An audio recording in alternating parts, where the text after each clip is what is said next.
I am Polygroid and you are learning at impolygroid channel. Enjoy and have a great time. What? The perfect house. Where? Malibu. How can it be perfect? If it's so far from home. Because Los Angeles is my home now. How much?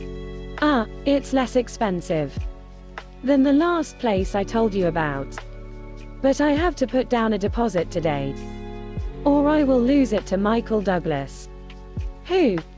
Come on, Barber. The actor. He wants it too, so we have to move fast. It really is perfect. And, speaking of perfection, there's someone I'd like you to meet. A girl. For me. No. This one's for me. She's special. If I bring her to London next week, would you have time to meet her? Sure. Will you send the plane? Are you crazy? To Los Angeles? That's 50,000 just in gas. Trust me. She's worth it. Welcome to Monarchy, the Nation Decides. The biggest live debate ever staged on television. Good evening. There's only one thing the country's been talking about, and that's this program and your role in the future of the monarchy. These two telephone numbers will stay on screen throughout the program. As we ask, do you want a monarchy? Don't forget, there are 14,000 lines open. And they'll be open all through news at 10. The real reason why this program's on is because we're facing the prospect of Charles III. He is gonna divide this country. You have voted no for a monarchy. Choose their next head of state. The overall public feeling is that you have voted no for a monarchy. The fact is that the cost of the House of Windsor compared to the cost you have voted no for a monarchy is astronomical. Let the Windsors. You have voted no for a monarchy, while we choose our own head of state. You have voted no. No. You have voted no. Are they value for money? My contention is this. No. Drab country without the color the royal family bring to it. Because the people of this country want to have the freedom to be citizens rather than subjects. You have voted no. You have voted no for a monarchy. If you want to see a King Charles and a Queen Camilla, you have voted no. If you don't, then please hold up a red card. It looks like no. Have royal scandals damaged the country's reputation? An overwhelming majority says yes. No for a monarchy. In our final show of voting cards, we want our audience to tell us if you want a monarchy. You have voted no. If you don't, then please use the red card. Happy birthday to you. Happy birthday to you. Happy birthday, dear Lilibet. Happy birthday to you. Well done. Oh, I did that in one puff. Wish. Wish. Is this from you? Yes. It's from me. What are they? What is it? Oh, look. Just what I need. Well, I swear by them, Lilibet. They're very handy. Oh. Show me. It's one of mine. It's Hoona Mill, near John O'Groats. Yes. It's good. Very good. Thank you. Marvelous. I saved the best till last, Mummy. Oh. This'll be good. Let's take that off. Oh, what is this? Oh, it's a... Look, you press this. Look. Here's a little song I wrote. You might want to sing it. Note for note. That's terribly funny. It's ingenious. You like it? Be happy. Oh, that is absolutely marvelous. You should put it above your bed. You always buy the best presents. Very good. Lovely, isn't it? Yeah. Win anything this week? Not a thing. I don't suppose any of you watched that program the other night. The monarchy debate. God, it was awful. I'm afraid I went to bed. I started, and then when I saw it was going in our favor, I switched it off. In our favor? I'm not sure I saw it that way. Is the royal family value for money? More than half said, no.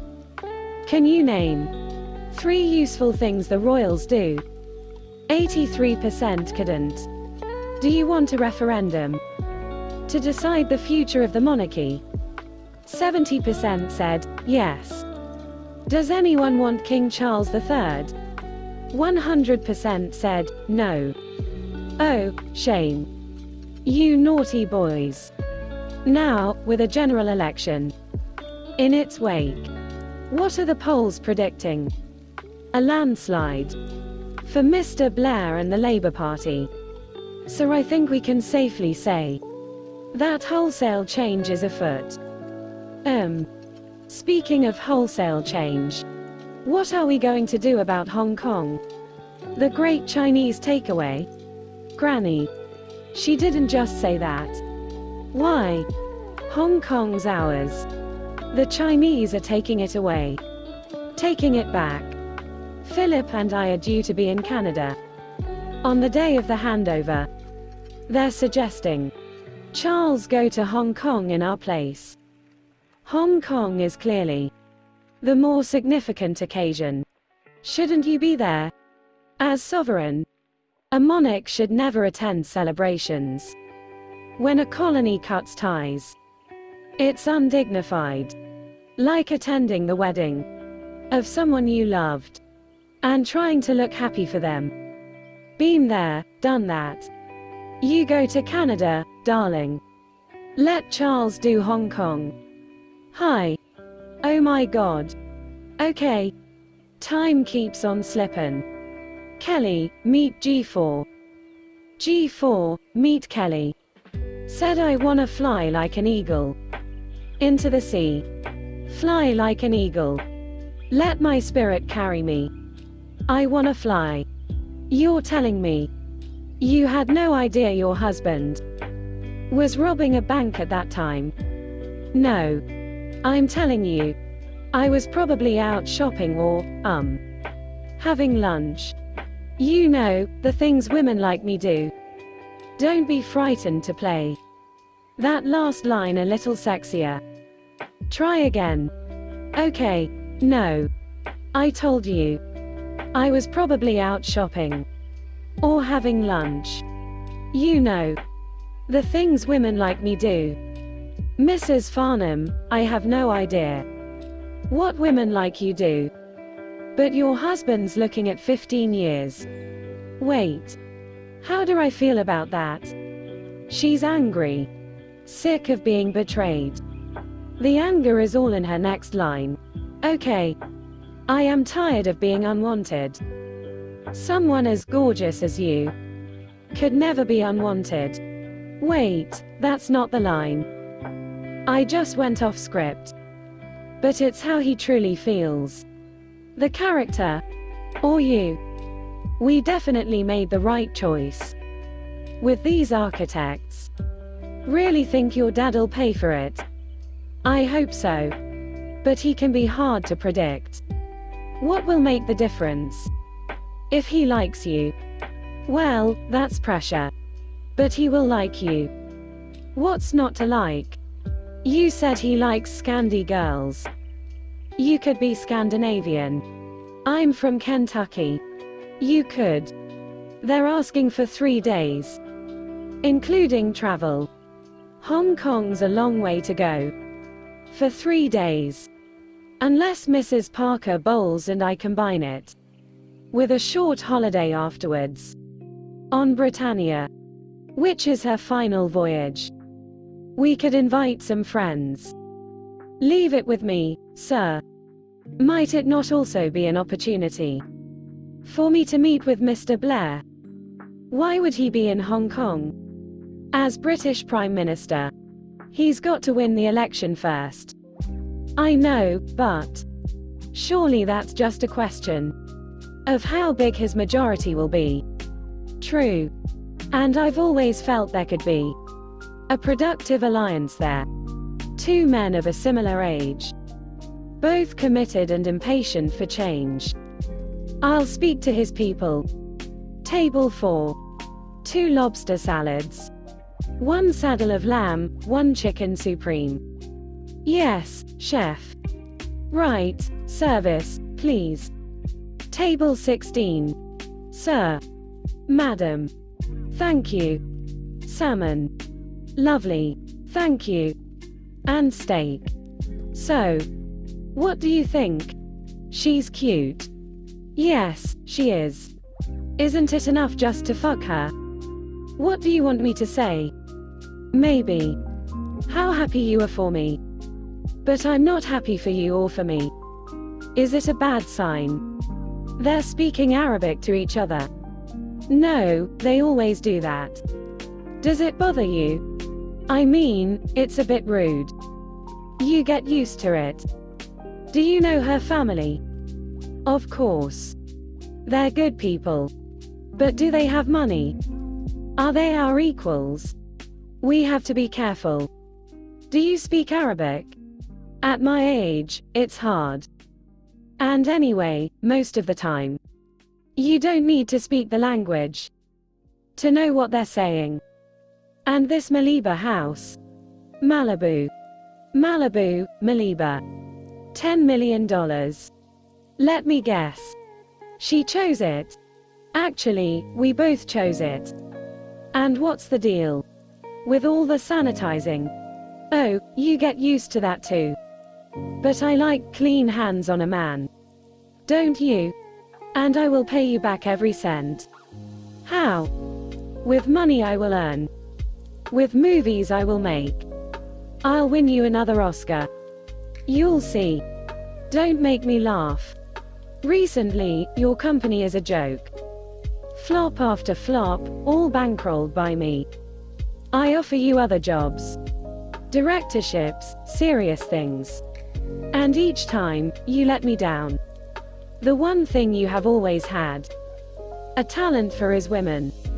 The one area where I think he might still hit the jackpot. And you bring home a swimwear model, expecting it to make me happy. I think the point is, she will make me happy. Making your father happy should make you happy. Bringing honor to the name, Fayed, should make you happy. You two having a nice chat? We are. You okay, baby? You are right. Baby. 1974 was the last time they won an election, and it's a vast majority. Nothing can take away the magnitude of the Labour victory. They got 4 million more votes than the Conservatives. This is Tony Blair's hour. And everyone knows it. Thank you. All right. Well, a new dawn has broken. Has it not? We have been elected as New Labour. And we will govern as New Labour. And as we head into the millennium, we have the opportunity to change Britain. It is strange, the human capacity for self-deception. Despite all the polls, I still felt I had a chance of winning. Instead, my party has just suffered its worst defeat in memory. I do hope the history books will judge my premiership rather more kindly than the electorate has. Whatever the historians make of it, you will always rank highly in my personal table of prime ministers. Very highly. I shall miss your calm, forthright, dependable presence. And I'm especially grateful to you for your help with the Walesers. I am still frustrated I was never able to resolve the issue of the royal yacht. And I gather the Labour Party is still committed to decommissioning her. Yes. It is just possible that the scale of his victory will make Mr. Blair magnanimous.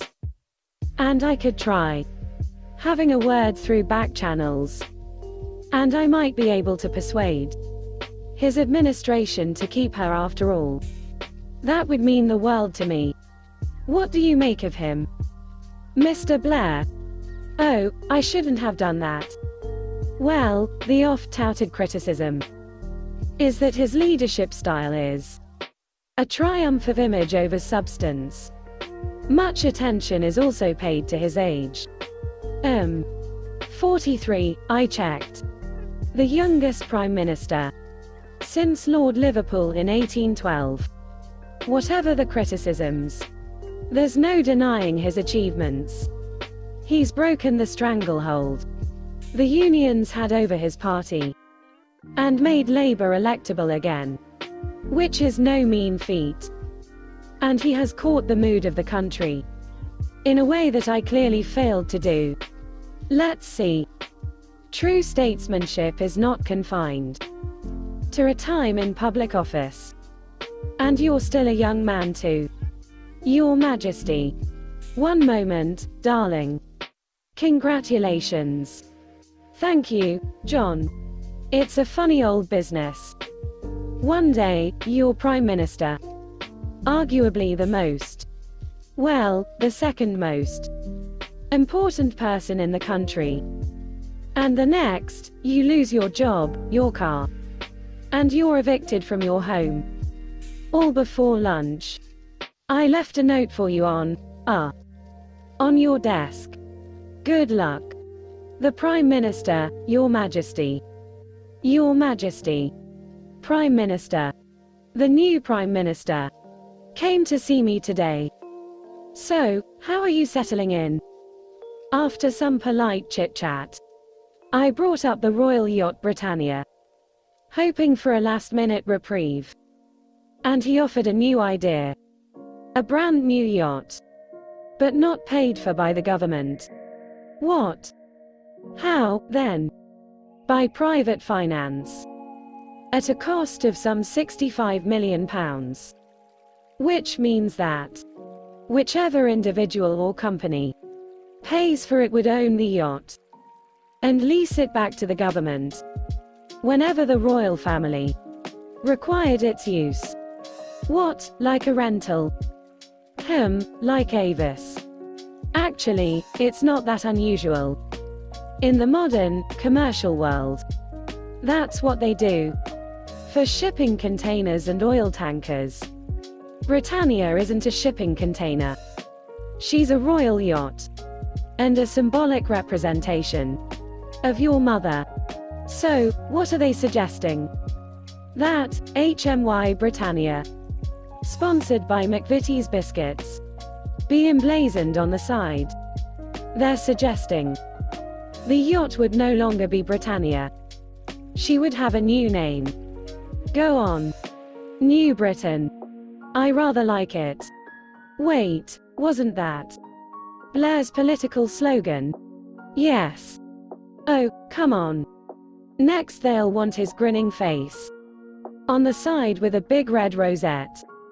I said if those were the terms of the royal yacht's existence, I would sooner it be decommissioned. So that's the decision. Charles's trip to Hong Kong will be her last official trip. After 43 years of service and more than 1 million nautical miles around the globe, the royal yacht is to be retired. It was the first time I've seen it so clearly.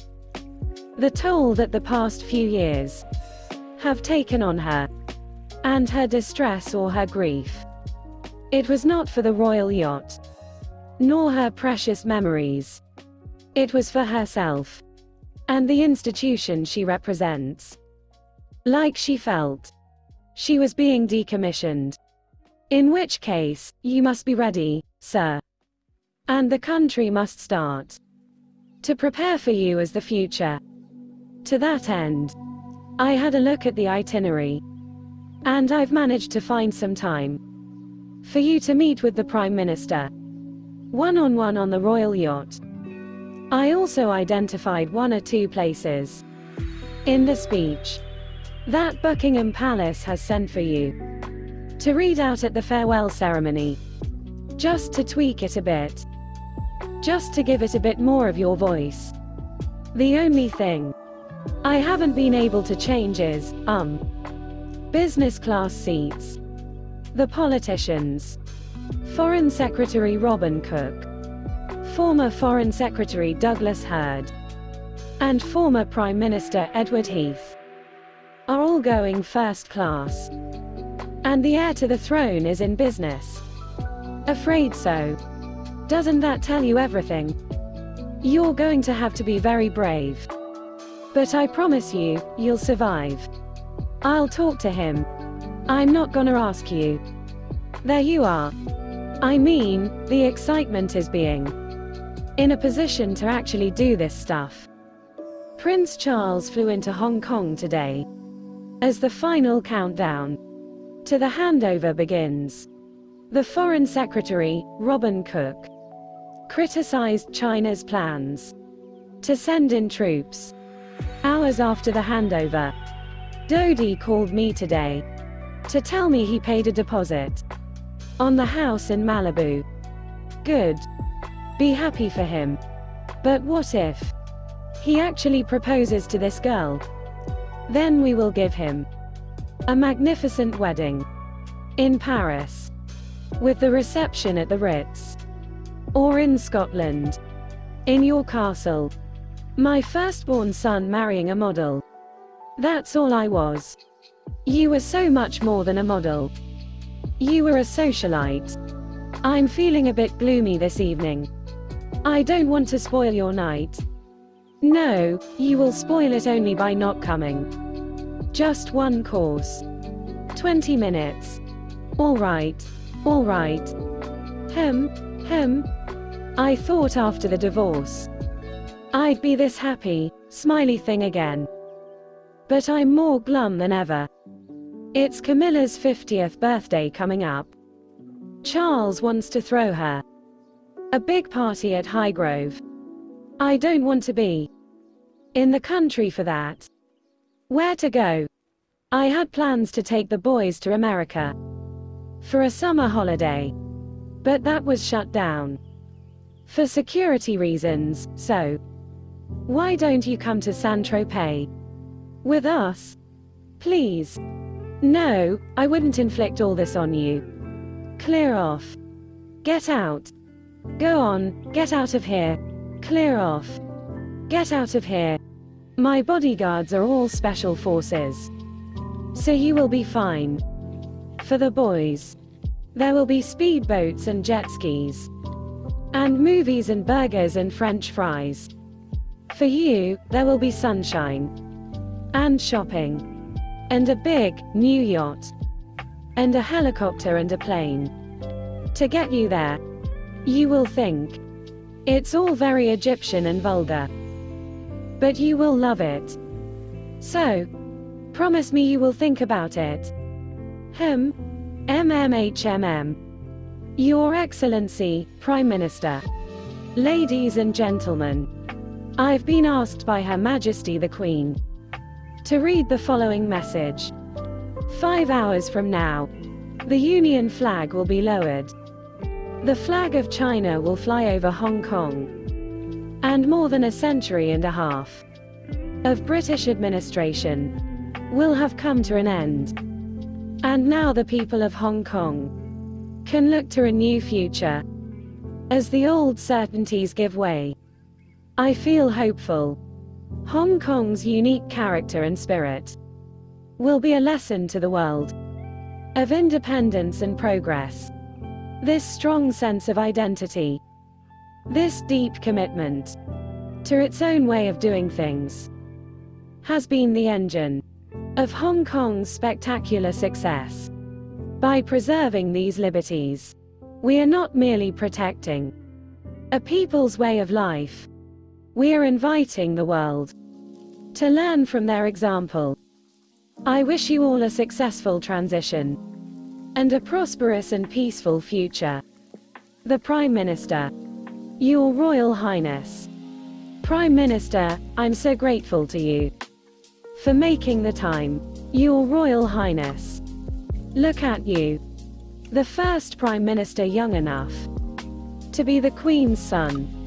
Winston Churchill, who sat in that armchair a great many times, was old enough to be her grandfather.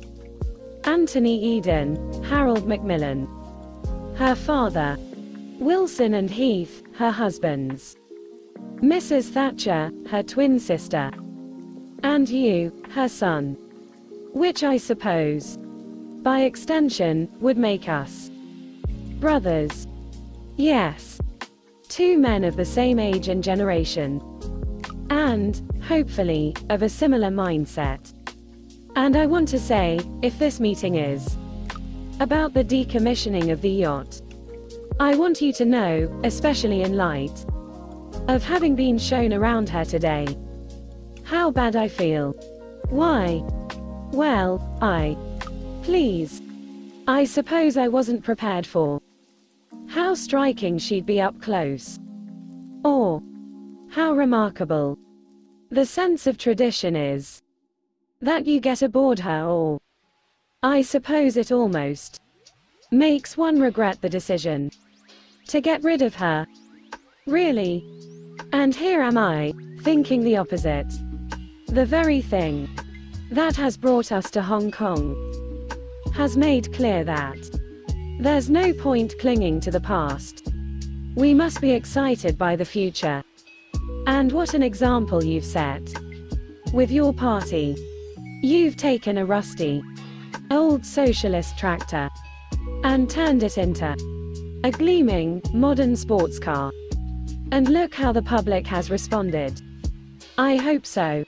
I probably shouldn't say this, but I think the royal family needs a similar renovation. Not just in terms of size and cost, though certainly those things, too, but also in terms of attitudes. My parents can be a little hidebound in their ideas about, for example, how I should be permitted to live. Divorces and second marriages. These things exist. And the reality for many people today. You understand that. You understand the public mood better than anyone. Don't you think they'd prefer to see a happy, remarried Prince of Wales rather than an unhappy, unmarried one? It was pretty gobsmacking what he was doing. Effectively briefing against his own mother. But I have some sympathy with him. Can't be much fun being the Prince of Wales. If you're an impressive man. Is he? Oh yes, with energy and a brain. And a conscience and a beating heart. And a genuine desire to engage and make a difference. Same with this yacht. Magnificent though she is, the fact is, she's done over 1 million miles. Her glories belong to the past. She's not fit for purpose today. Of course, I have enormous respect for the people who advise the Queen. But, well, let's be honest. There's a lot of grey hair there. And they do display a certain tone deafness at times. If we want to preserve what's best about the crown, then two modern, forward-thinking men might need to work together to help protect, well, not only the monarchy's future, but as heir to the throne, my future too. To be stuck in a system that wants you to be nothing, no one, without a voice. And the leader of the Bushmen attached himself to this man as if it was his natural right. But soon a remarkable change set in. That is so good. It would be like being trapped for eternity in opposition. I mean, we had 18 years. That was bad enough. He's already had 50. It can't be easy. Knowing your own mother has the final say on who you can or can't marry. Imagine if your mum had a veto over me. She wouldn't have dared. Hong Kong's new dawn heralded a new military power today. Troops of China's People's Liberation Army, the PLA, trundled across the border as a friendly invasion. But it is the sight of armored personnel carriers that has stirred particular unease. In some quarters, the Prince of Wales Barracks on Hong Kong Island was the British military headquarters until midnight last night. But no more. Today, inscrutable Chinese sentries came face to face with Your Majesty, struggling home after a long and liquid night. The PLA arrived. One or two bits and pieces, if I may. The Princess of Wales has asked permission to take the princes with her on a holiday in the south of France as guests of Mohammed Al Fayed. Should we go back with her? No. That would be my preference. But it is Diana's turn with the boys this year, which is what I'm told divorced couples call parenting. So it's none of my business. Mom, was that the bit? I'm bracing myself for the pieces. The Prince of Wales, go on, is believed to have granted the Prime Minister a private audience while in Hong Kong, before heading off on a private holiday with Mrs. Parker Bowles and some friends on the royal yacht. I have taken the liberty of drafting a statement clarifying that the holiday was at the prince's expense, but that doesn't deal with the private audience. What do you think they discussed? The ostensible subject was the future of Britain in the region.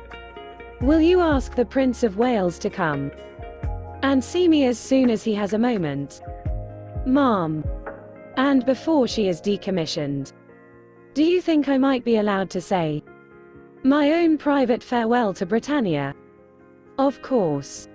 Let me arrange that. Your Royal Highness. The Prince of Wales, Your Majesty. Mummy. How was Canada? Wonderful, thank you. Not a spot of rain. No, I'm afraid I got the rain. Almost drowned out my speech. My speech. I hope it didn't spoil your subsequent holiday. In the... Where was it? Ah, Manila and the Paracel Islands. I must say, I was surprised to hear of the trip, and that you would use the royal yacht as a place to conduct your affair with Mrs. Parker Bowles. My affair, Mummy? I'm an unmarried man. Divorced man whose wife is still alive. Are we really having this conversation? Camilla and I are mature, willing adults. No doubting the willing who make one another happy. No doubting that either. But isn't it time you asked yourself, what good can ultimately come of it when the public is so against it? This is madness. I tend to agree. For years, Diana has washed her dirty linen in public.